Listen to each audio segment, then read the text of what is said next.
par le fondateur, l'animateur, enfin l'homme qui fait tout, de notre partenaire, hein, puisque vous savez que depuis un certain temps, chez Sage, et notamment sur l'application Génération Expert, on a pris le parti de s'ouvrir aux solutions intéressantes qu'on trouvait sur le marché.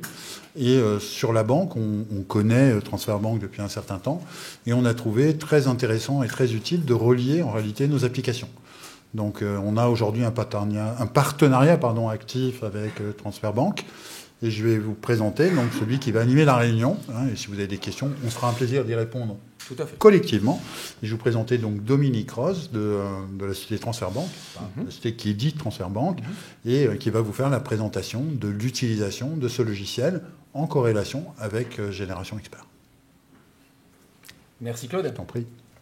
Donc effectivement, comme vous le voyez, le sujet, c'est 100% des relevés avec leur imputation dans Génération Expert, dans votre logiciel Sage, avec Transfer Bank. Alors, pour faire ça, qu'est-ce qu'il nous faut, en fait? C'est-à-dire qu'on peut être dans différentes situations.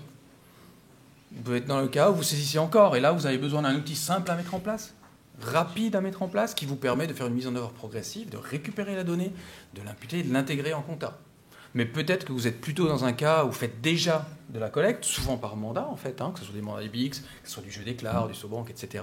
Et bien là, vous avez besoin d'un outil qui est capable d'imputer en compta ces informations-là en fait, qui va vous apporter peut-être plus d'informations que l'outil que vous utilisez aujourd'hui. C'est-à-dire que vous n'avez peut-être pas le détail des cartes bleues à paiement différé. Vous n'avez peut-être pas les comptes PayPal, Stripe et tout ce qui est néobanque, les factors. Donc tout ça, Transfer Bank, avec sa solution de récupération qu'on appelle nous les relevés web, et je vous expliquerai pourquoi tout à l'heure, va vous permettre de vous apporter toutes ces informations-là au niveau de la récupération de données bancaires. Les relevés web, en fait, on l'a appelé comme ça. Pourquoi? Parce qu'on va récupérer la donnée à partir des identifiants web de vos clients. D'accord? Des identifiants web, c'est quoi? C'est je me connecte sur le site web de la banque avec ces informations-là. Pourquoi on n'appelle pas ça du web scrapping? Puisque ça, c'est un mot que vous entendez certainement aussi dans la terminologie. Je déclare. Entre autres, ouais, tout à fait. Tout simplement parce que tout ça, c'est réglementé. Avec la DSP2 qui a été mise en place, j'ai peut-être des soucis de micro, je m'excuse d'avance. Vous m'entendez bien? Pas de souci?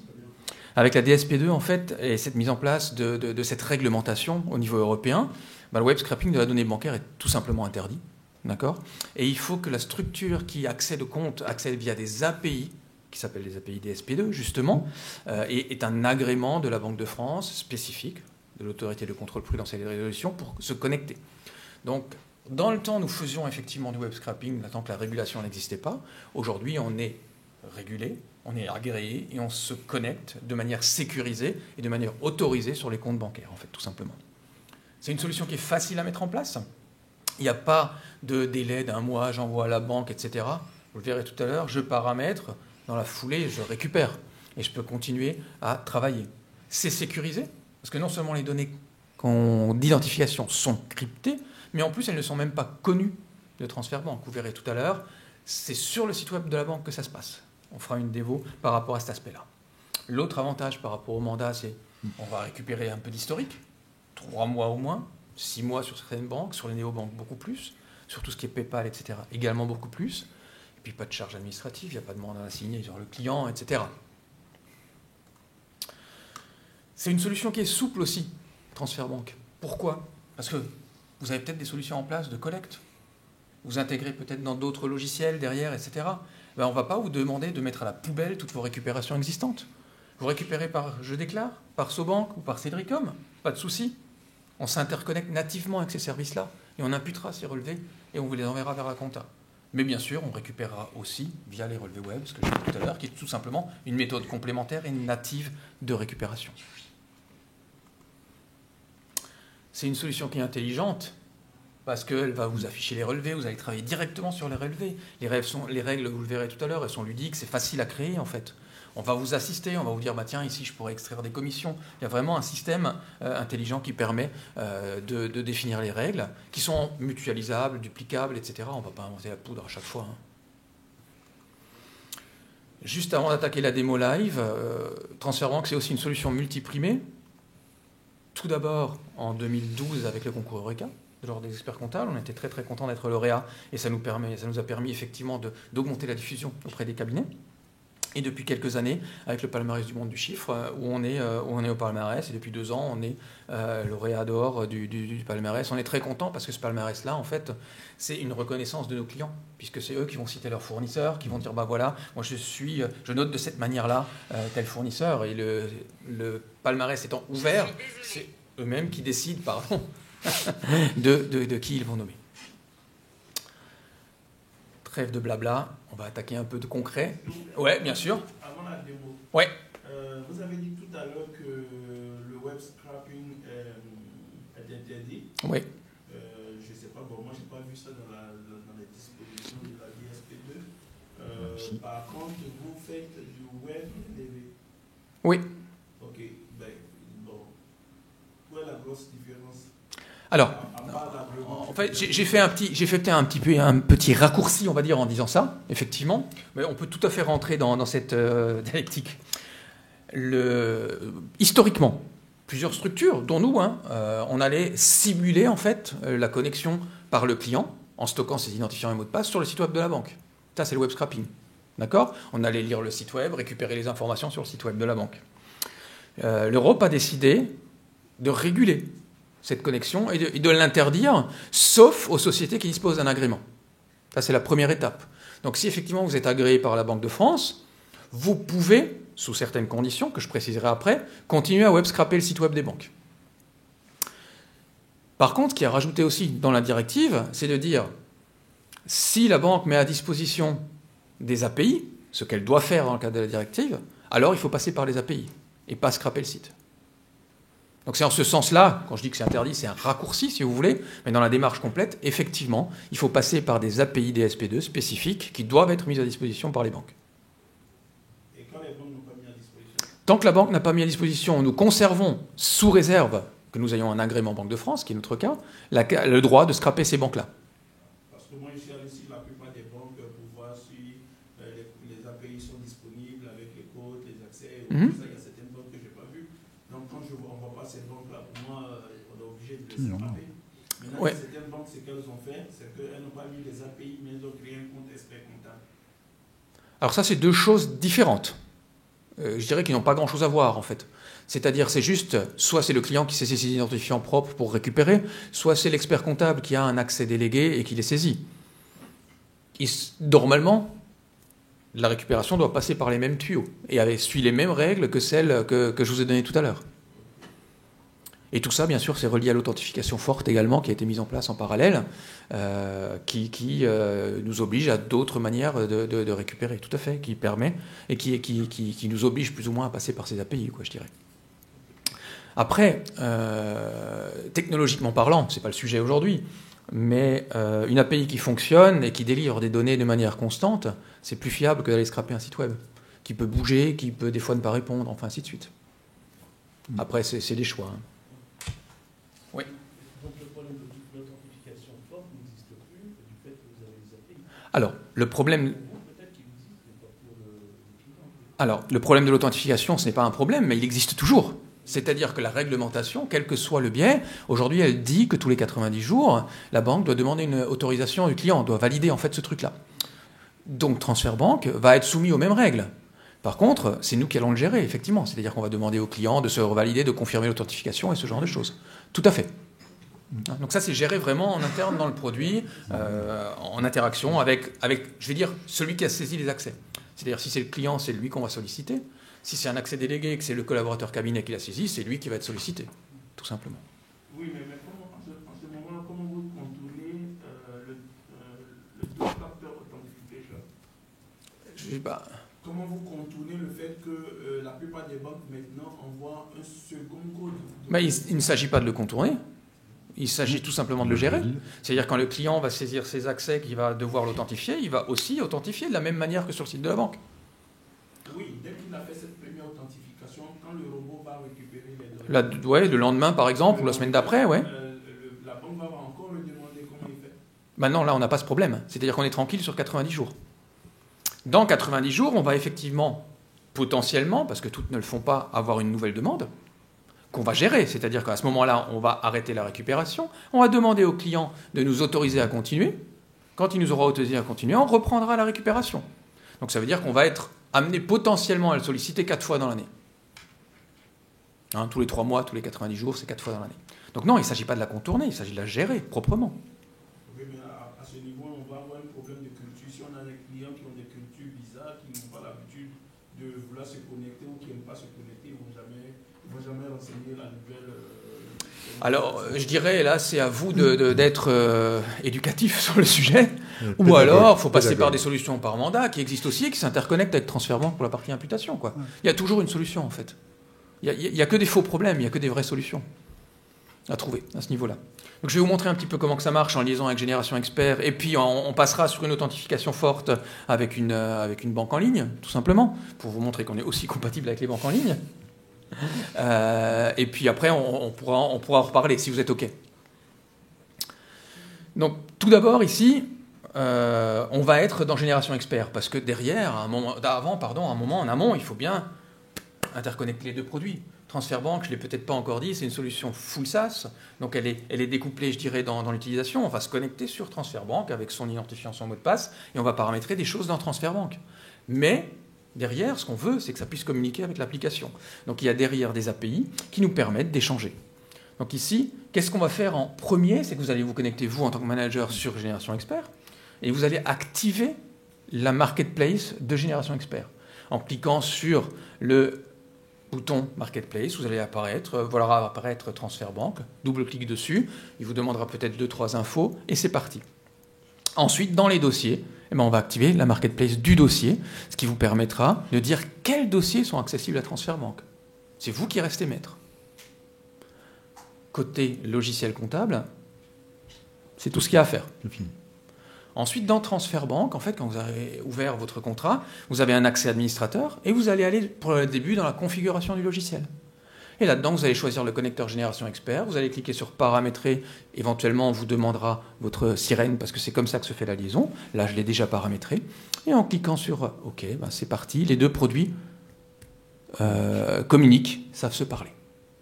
Dans cette configuration, qu'est-ce que vous pourrez faire encore? Vous pourrez créer des utilisateurs.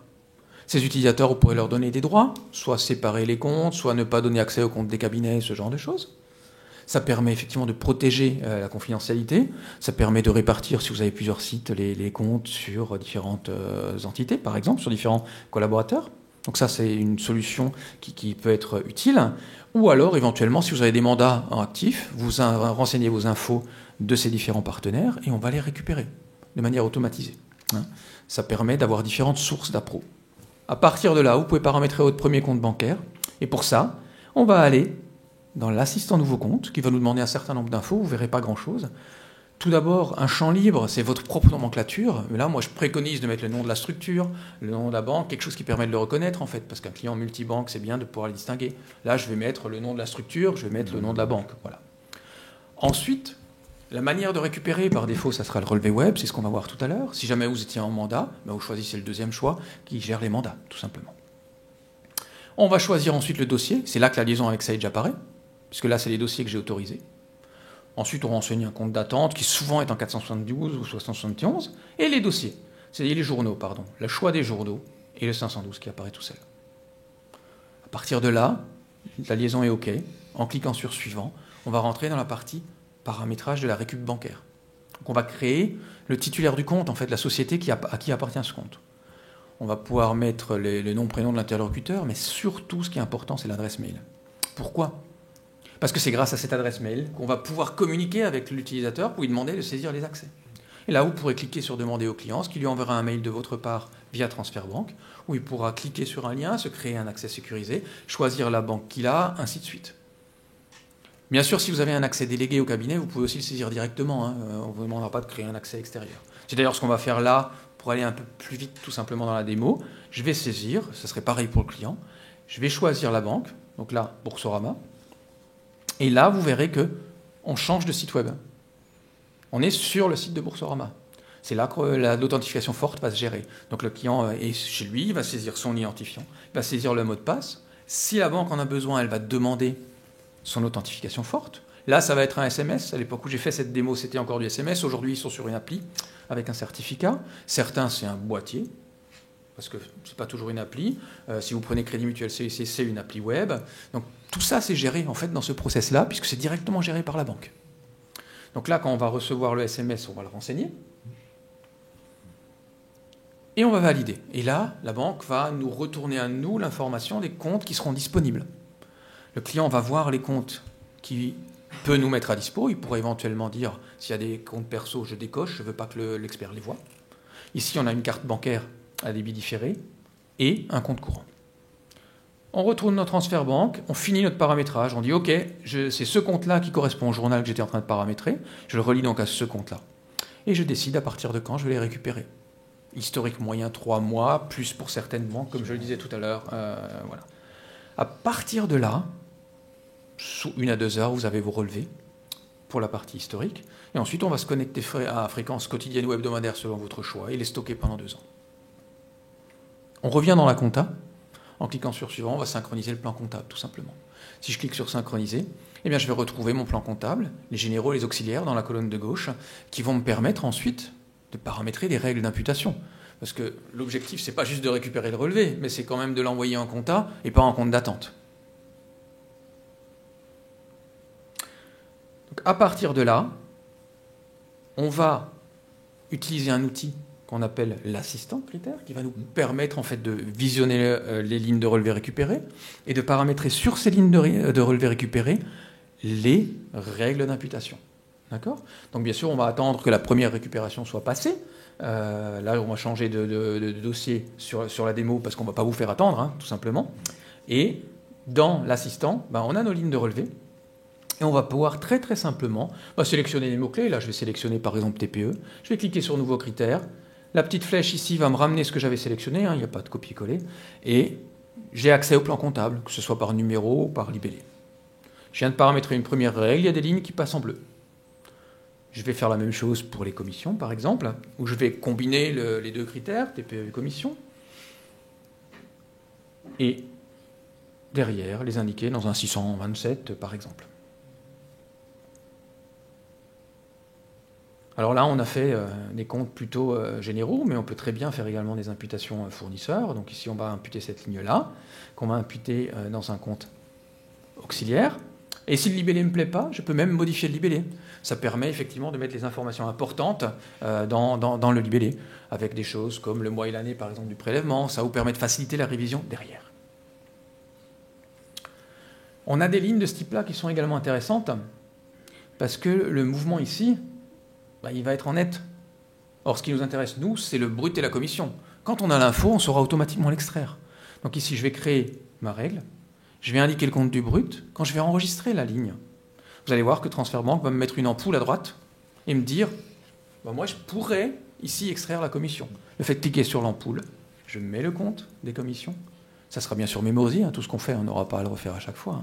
Hein. Je mets le compte des commissions, et derrière, il me créera une écriture. Alors ici, on va simplement avoir un changement de couleur, parce que dans le paramétrage, on va rester conforme au relevé. Mais vous verrez tout à l'heure, je vous montrerai, qu'il y a une écriture qui va se créer avec le brut et le net. On va faire la même chose ici, sur l'échéance de prêt. Alors dans ce cas-là, il n'y a que les intérêts qui apparaissent, donc on va lire que les intérêts. De manière automatisée, l'ampoule apparaît, on met le compte des intérêts.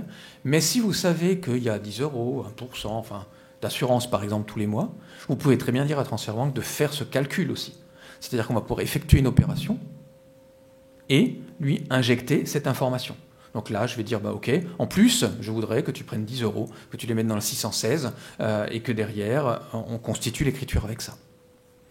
Pour aller encore loin comme ça, hein, c'est que quelques règles de base qu'on a fait, on peut aller beaucoup plus loin. Ensuite, l'objectif, c'est d'envoyer en compta. On en parle tout à l'heure. D'accord ? Oui, on en parle tout à l'heure.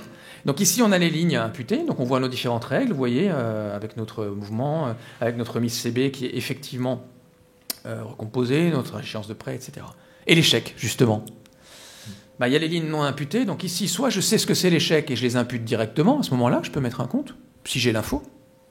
Comme je peux aussi décomposer des lignes, parce que j'ai peut-être des fois des LCR, des choses comme ça que je veux décomposer. Donc là, je vais pouvoir décomposer avec un contrôle, effectivement, de la somme des détails qui donne le global, ainsi de suite.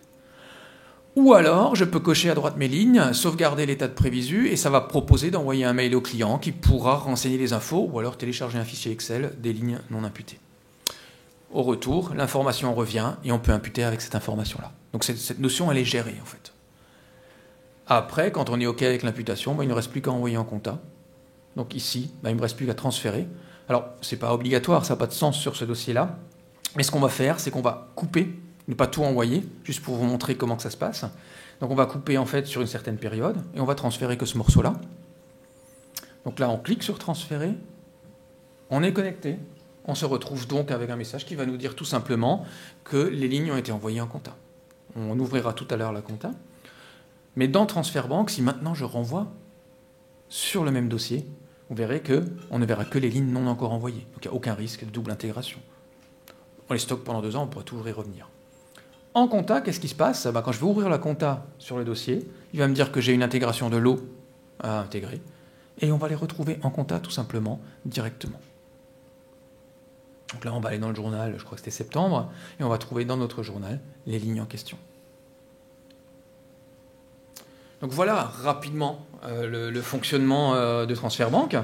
Vous avez vu que, en fait, ça met quoi ? Ça met en 10 à 15 minutes, on peut paramétrer tout le process. C'est très très simple en fait à faire. Il y a pas de... le temps de paramétrage d'un dossier est toujours plus court que la saisie d'un seul mois de ce dossier-là en fait. Donc derrière, en synthèse, qu'est-ce que j'ai envie de vous dire ? C'est qu'il faut retenir qu'il y a plus de productivité. Parce que les données bancaires, on va les récupérer de diverses manières et surtout par Internet. Ça permet d'aller plus vite dans la récupération et d'avoir plus de détails. Vous pouvez avoir aujourd'hui des problématiques de lignes principales, de lignes de détail qui vous manquent, ce genre de choses avec les mandats. Vous ne l'avez pas avec Transfert Banque et avec la récupération relevée web. Elles sont affectées automatiquement et avec vos comptes à vous, vos journaux à vous. On ne vous impose pas de plan de compte standard ou de choses comme ça. C'est-à-dire qu'on a vraiment synchronisé le plan Génération Expert. Dans les deux sens. Dans les deux sens, tout à fait. C'est vrai qu'on ne l'a pas vu, tu fais bien de le dire. Mais souvent, quand on va être en saisie, dans la banque, on va se rendre compte, tiens, il y a un nouveau fournisseur, parce que j'ai un nouveau paiement. On va pouvoir créer le compte dans Transfert Banque, et au prochain transfert, il sera créé dans Génération Expert. Donc c'est quelque chose qui communique vraiment à ce niveau-là. Et que vous soyez en BNC ou en BIC, pas de souci, ça ne change rien. Vous pouvez traiter les deux cas. Un BNC que vous traitez qu'une seule fois dans l'année, les relevés vous attendront toute l'année, vous les traitez, vous les envoyez. Pas de souci par rapport à cet aspect-là. Les imputations comptables, elles sont automatiques, elles sont précises, on arrive à des taux de 98%.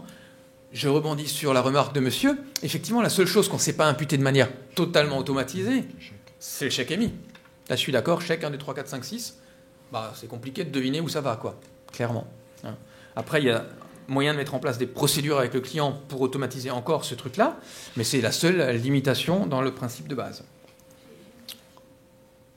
Justement, vous disiez les BNC, donc éventuellement on peut avoir une intervention sur le dossier qu'une fois par an. Tout à fait. Mais il y a eu une succession des 4 périodes avec les changements de... Oui, mais ça c'est plus ou moins transparent pour vous, puisque derrière on aura sollicité votre client, on lui aura dit est-ce que vous êtes OK pour qu'on continue de récupérer, il nous aura dit oui, et puis ça va continuer. Donc Transfert Banque fait tous les mois sa récupération. Transfert Banque fait, alors, selon votre choix, tous les jours ou toutes les semaines, mais jamais plus, on va jamais plus loin qu'une semaine, dans le sens où ça nous permet plus vite de nous rendre compte d'un quelconque souci et de le traiter.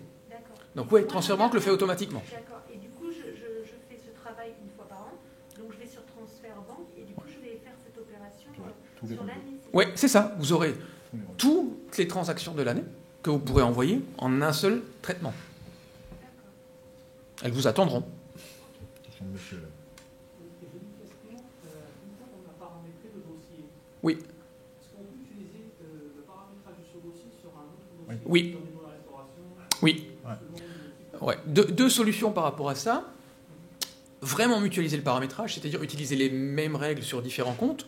Alors là, c'est typiquement différents comptes d'un même client, par exemple. On va utiliser vraiment les mêmes règles, c'est-à-dire que je modifie sur un compte ou sur l'autre, ça va être synchronisé, Ou alors, je peux prendre un jeu de base que je duplique et que je spécialise sur un autre compte. Les deux sont possibles. Sur le logiciel, c'est très très... Est-ce qu'on a un accès Internet sur ce PC ? Alors, je vous montre si j'ai un accès Internet.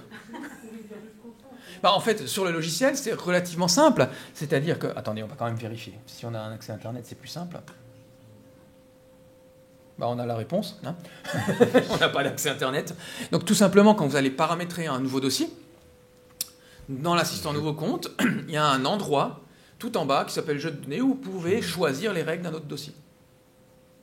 Et vous dire, je veux mutualiser et faire que ces deux dossiers-là fonctionnent ensemble. Ça, c'est la première solution. On a une mutualisation totale des règles. Même si les deux sociétés n'ont pas la même banque. Même si ce n'est pas la même banque, ouais, effectivement. C'est sur les lignes, c'est sur les critères, c'est pas sur le compte bancaire qui met les critères. Ouais, c'est sur la transaction, ouais, sur la ligne, ouais, tout à fait. Tout à fait. Deuxième solution, vous pouvez aller dans la gestion des règles et dire je veux que les règles de ce dossier-là, les critères de ce dossier, je les duplique sur un autre dossier. Les deux sont possibles. Je vous le montrerai bien, mais comme on ne m'a pas donné d'accès Internet sur ce PC qui est celui d'ici. Il faut le faire compte par compte ou bien un seul clic, tous les comptes seront paramétrés sur l'autre dossier. Alors là, on ne parle pas de compte, on parle de règles, ce qu'on appelle des critères en fait. Donc vous pouvez, si vous choisissez de mutualiser complètement, c'est-à-dire que le dossier B suit les règles du dossier A, là, de toute façon, vous dites juste ça suit les mêmes règles et toutes. Dans le cas de la duplication, vous avez le choix, soit toutes, soit un sous-ensemble. Ça, c'est dans la création d'un nouveau compte. Ou on peut le faire à tout moment. C'est-à-dire même si vous avez créé un nouveau compte et vous dites « Ah mince, je me suis trompé, j'ai fait des règles spécifiques », à tout moment, vous pouvez récupérer les règles d'un dossier pour les mettre sur un autre ou pour les mutualiser. Sans aucun souci. C'est prévu. Et ça permet de mutualiser effectivement des choses qui se répètent. Ou même, vous pouvez aussi récupérer qu'un sous-ensemble. Par exemple, des règles, commission bancaire, machin, des trucs comme ça, vous pouvez les prendre et les balancer sur les autres dossiers. Ouais, on peut faire ça. On peut d'ailleurs dupliquer de un dossier vers plusieurs dossiers en même temps, d'un seul clic, quoi. On peut dire, c'est sous-ensemble, hop, même règle. Souvent, comme les libellés, selon les banques, vont être toujours à peu près la même. Vous pouvez très bien dire, par exemple, il y en a une qui dit c'est les remises carte bleue, ça se compose comme ça. Vous créez un critère, créez un deuxième critère sur une autre banque, et en fonction de la banque qui est choisie, vous allez choisir le critère que vous voulez envoyer. Pour gagner du temps, justement, à la mise en place. Et on a capacité aussi à créer éventuellement, à faire à partir d'un compte bancaire un jeu, un template, un master, quoi, si vous voulez, qui ensuite vous le stockez à part, et c'est celui-là que vous modifiez et que vous dupliquez, quoi. Et un client qui a plusieurs comptes bancaires dans la même banque. Ouais. Avec un seul. Comment on appelle ça? Un seul identifiant, un seul accès. Oui, un seul identifiant. On choisit les comptes. Aucun problème. C'est-à-dire qu'au moment où il va se connecter, on va présenter tous les comptes qui sont accessibles. Donc derrière, lui, il choisit lesquels il veut bien vous donner. Imaginons, il vous les donne tous. Vous, en fait, vous les verrez tous. Et pour chacun des comptes, vous allez dire quel est le journal qui va avec et quelles sont les règles éventuellement, etc. Et si vous le découvrez, il faudra créer le journal dans la compta. Si c'est un compte que vous ne connaissiez pas, ça peut arriver. Ouais. Ça peut arriver, ouais. Parce que souvent, le client, il ne va pas faire attention, il va balancer tous les comptes. Je parle d'un cas réel où un de vos confrères s'est rendu compte que le client, il avait des comptes que le cabinet ne connaissait pas. Avec des mouvements relativement importants. Des fois, c'est des comptes Stripe ou des choses comme ça qu'on ne connaît pas en cabinet. Le client n'a même pas pensé que c'était un compte bancaire, en fait. Sachez qu'on les récupère aussi. Ouais. Effectivement. Les comptos également, tout ce genre de plaisanteries. Ouais. Je voulais vous montrer la liste des banques, mais elle est sur Internet. Donc, ils n'ont pas été gentils, là. Alors, vous ne pouvez pas vous en rajouter, entre guillemets. Par contre, vous pouvez nous faire une demande. Effectivement, il y a un process spécifique qui permet de nous transmettre les informations pour qu'on analyse la possibilité ou pas de le faire. Ce qu'on va faire, c'est analyser si la banque est compatible DSP2, etc. Et derrière, si c'est effectivement le cas, ça va évoluer et on va l'ajouter et le mettre à disposition de tout le monde, tout simplement. C'est comme ça, d'ailleurs, qu'évolue la solution. C'est en fonction de la demande de nos cabinets. Là, on est en train de se connecter avec des banques au Luxembourg, tout simplement parce qu'on a des cabinets qui nous ont fait la demande, clairement. Il y a quelques banques étrangères déjà. Oui, il y a des Espagnols dedans déjà. Oui, tout à fait. Ouais. Est-ce que l'agrément que vous avez, c'est l'agrément pour chaque banque au niveau de la Banque de France ou c'est pour toutes les banques qui existent? Alors, l'agrément est un agrément de niveau européen en réalité et ça nous permet, pour tout ce qui est banque européenne, de nous connecter, effectivement. Des banques en devises étrangères? Oui, ça se gère. Alors, c'est un choix de votre part. Nous, on va récupérer à l'origine... La devise de tenue du compte, ouais. déjà. À l'origine, on va récupérer, par exemple, de l'US dollar. Je sais pas, je dis n'importe quoi. Hein. Et là, vous aurez deux choix dans la configuration de transfert banque. Soit vous le transférez en dollars tel quel, Là, il n'y a rien à faire. C'est Génération Expert qui dira le compte est tenu en dollars, donc et après vous mettez de la conversion, il fera la conversion. Mais la devise, on verra en euros, mais on verra que Transfert Banque va nous transférer l'information en dollars.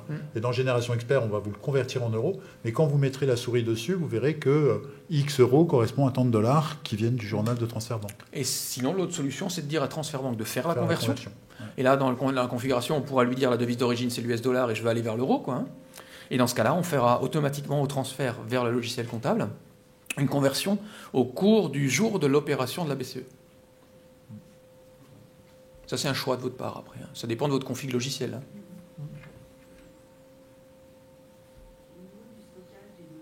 Oui. Alors, c'est une solution full web, d'accord, c'est du SaaS. Donc derrière, c'est pas stocké chez vous. C'est stocké en fait sur des data centers en France, sur des clouds qui sont totalement privés, avec un agrément spécifique d'audit de la Banque de France.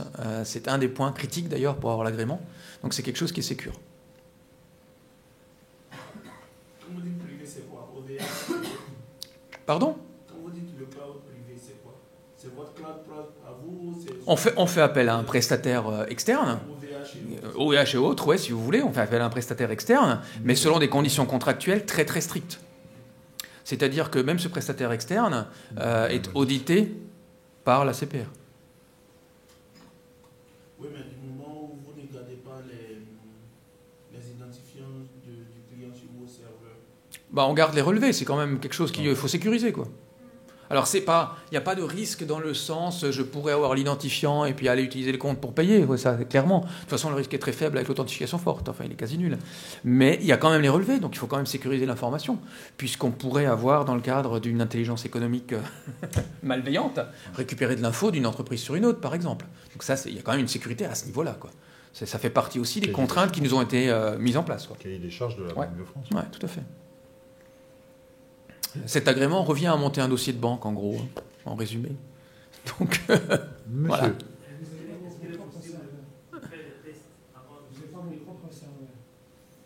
Alors, pour la partie production, non, on n'a pas nos propres serveurs, c'est un choix, effectivement. Parce que c'est une solution SaaS qui doit être fonctionnelle, qui doit être sécurisée, qui doit être dupliquée sur plusieurs sites, etc., sur plusieurs data centers pour fonctionner tout le temps. Donc ça, c'est forcément une infrastructure où il faut faire appel à un hébergeur qui a la carrure pour gérer cet aspect-là, quoi, en fait. Vous envisagez d'évoluer pour avoir vos propres serveurs? Non, pas du tout. Aucun intérêt. Je vois pas du tout l'intérêt, en fait. Ouais. Parce qu'en plus, avoir nos propres serveurs voudrait dire avoir aussi des liaisons web pour que vous puissiez vous accéder de manière à des gros débits, des choses comme ça. Il faut faire appel à des gens spécialisés pour ça. Et vous n'aurez pas plus de sécurité par un éditeur de logiciel qui héberge lui-même que chez un prestataire. Moi, je dirais que c'est plutôt le contraire, en fait. Puisque le prestataire gestionnaire des data centers, c'est son métier, quoi. Pendant les transferts, il n'y a pas un risque de détournement dans le cas de cyberattaque, des choses comme ça? Pendant les transferts. Bah, quand on récupère les relevés? Oui, voilà, quand on récupère les relevés. C'est crypté. Alors c'est crypté déjà, ça c'est la première chose. On est toujours en mode crypté. Par la Banque de France. Oui, la donnée financière est cryptée du début à la fin, quoi, clairement. Donc non, le risque, alors dire risque zéro, voilà, mais il est quasi nul, quoi, effectivement. Ouais. Alors il y avait une question derrière quelque part que j'ai squeezée. Monsieur avait une question.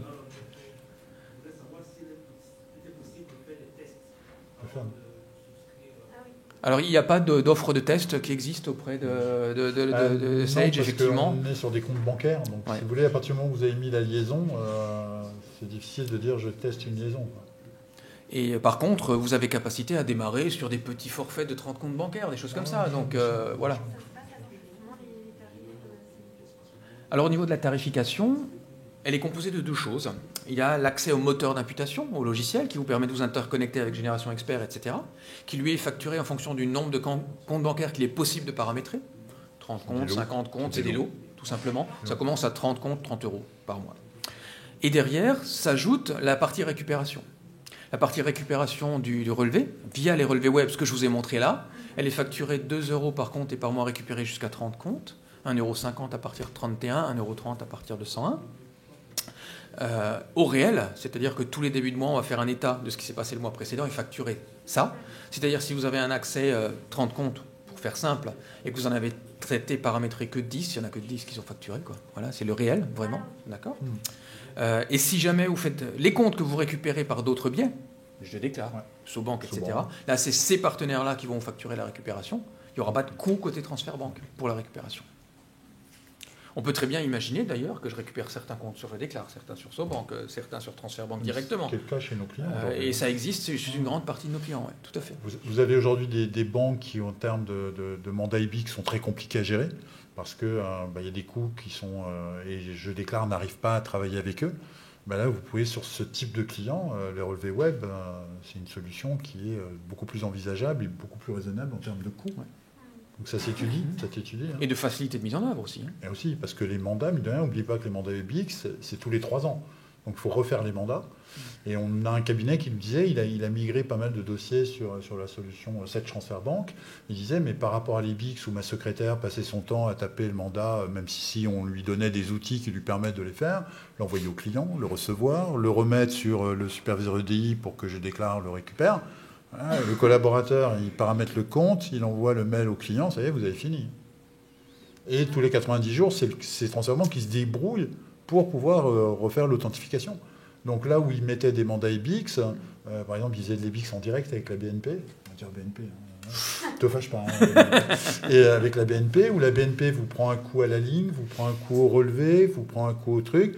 En gros, il faut avoir 500 comptes à la BNP pour un tarif qui soit à peu près correct. Il m'a dit, j'ai mis 500 clients en relevé web. Enfin, pas 500 parce qu'il en a un peu moins la BNP, mais il m'a dit, pour les mettre en relevé web, c'est 10 fois plus facile que de gérer le l'IBIX avec la BNP. On ne va pas être méchant avec Je déclare, ils ont un stand en face de nous, mais si vous avez fait du Je déclare, de temps en temps, il y a des mandats qui se perdent quand même. Parce que derrière, c'est une grosse machine, il ne faut pas leur en vouloir. Donc là, par contre, relevé web, à partir du moment où le client il a mis ses identifiants, Transfert Banque s'occupe de tout. Là, il n'y a rien qui se perd. C'est ce qui nous a séduit, nous, dans la solution Transfert Banque, c'est justement ça. Parce que beaucoup de gens nous disent, mais vous aviez ScanBank. Bon, on l'a toujours, de toute façon. Mais quelle est la différence entre les deux ?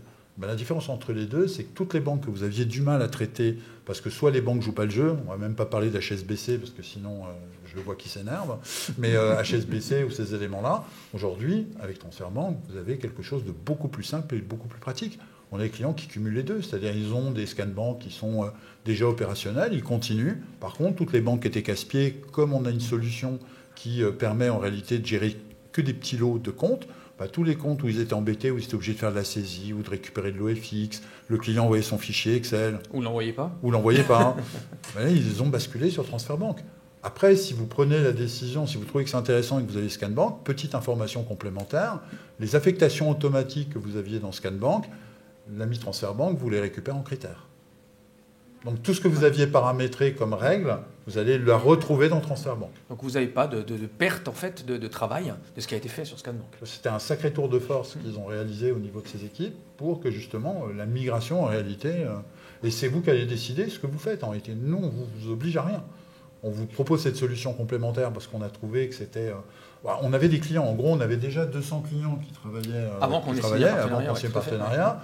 Ces clients-là nous ont dit, regardez ce que fait Transfert Banque, on l'a regardé de près, on a trouvé que c'était la solution qui était la plus cohérente parce que agréé Banque de France, DSP, toutes ces nouvelles technos, dans ScanBank, on va être franc, on ne pouvait pas les développer aujourd'hui, la technologie est trop ancienne. Mais n'empêche qu'on a aujourd'hui des cabinets hybrides qui utilisent du ScanBank, du Transfert Banque. Certains disent, moi finalement je trouve que c'est plus simple, c'est vous qui décidez. Non, on ne vous impose rien, on vous propose. C'est exactement ça, oui, tout à fait. Et petite information complémentaire pour Génération Expert, là aussi, si jamais il y a un souci dans la récupération des relevés et des lots, vous avez un superviseur des lots importés maintenant. Et à chaque fois que Transfert Banque, vous allez dire j'envoie le dossier dans la compta, vous avez un outil de suivi des lots. Donc si jamais il y a un souci, nous, on a le moyen en réalité de savoir ce qui a été reçu de Transfert Banque ou au contraire de ce qui n'aurait pas été reçu. Vous avez même vous, en fait, effectivement, puisque vous, directement, dans votre superviseur de l'eau, vous voyez les informations. Tout ce qui est arrivé, tout ce qui est validé, tout ce qui est rejeté. Alors, vous avez des messages à l'ouverture, je vous rassure, donc on va bien vous embêter à ouvrir des fenêtres. Mais si vous avez un doute, vous pouvez toujours aller revoir et vous pouvez filtrer par dossier, par quantité de l'eau, par banque, etc. Ça aussi, c'est quelque chose qu'on a voulu, avoir une communication totale entre nos deux solutions. Donc, effectivement, les deux solutions, même en étant distantes, rien ne se perd, elles communiquent vraiment de manière poussée.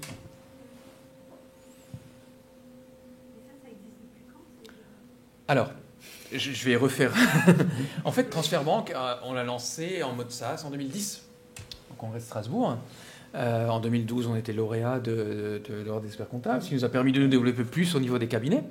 On existe donc depuis maintenant 11 ans. Ouais, j'étais en train de calculer. Le partenariat avec Sage, lui, existe depuis novembre 2020, c'est ça ? Ouais, effectivement, ça fait 1 an, on va dire, en gros.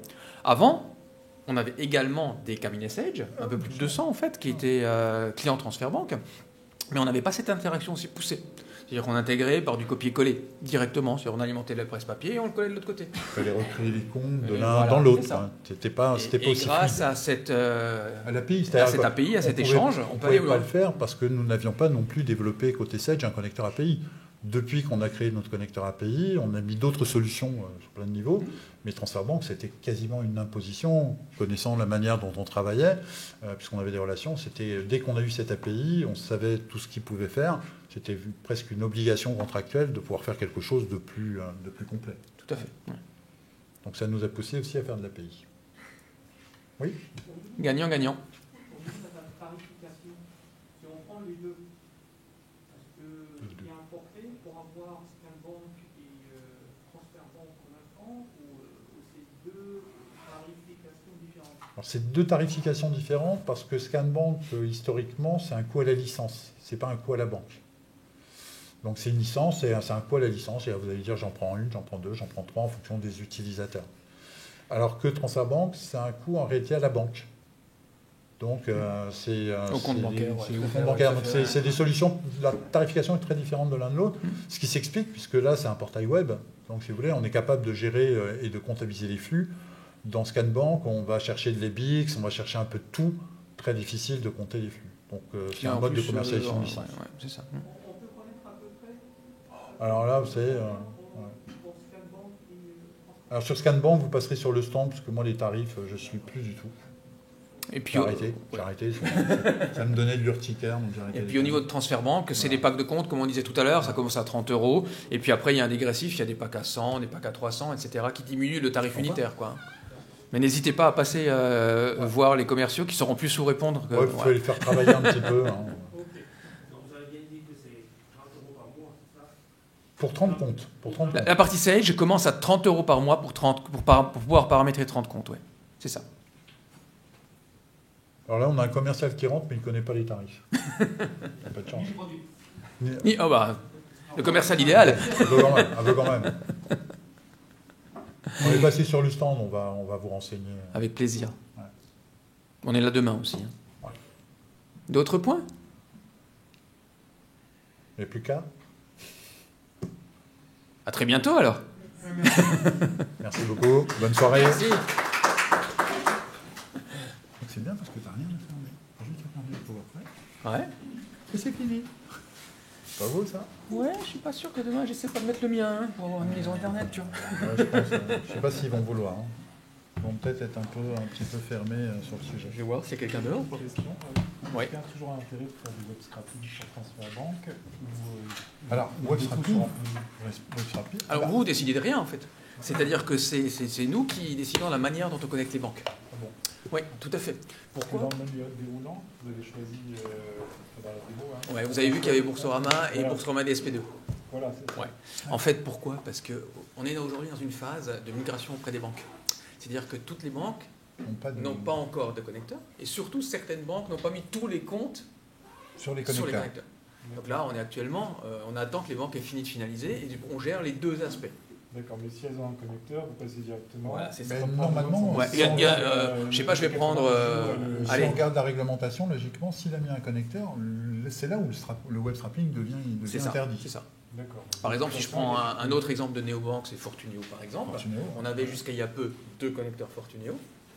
Et la semaine dernière, on a supprimé le deuxième parce qu'ils ont enfin tout optimisé. Donc là, il n'y a plus que Fortuneo. Et puis nous, on fait la cuisine pour savoir où on passe. Quoi. Ils ont une deadline pour s'y mettre ou pas ? Ouais, novembre 2019. Les lois européennes, hein, tout le monde la respecte, hein, comme son nom l'indique. Puis après, ça a été repoussé en mars 2020. Là, la dernière date était avril 2021. Puis juin 2021. Puis là, il n'y en a plus. Ça va revenir un moment. Ça va revenir, ouais. Mais bon. Mais il y a des banques qui se sont dépêchées. Hein,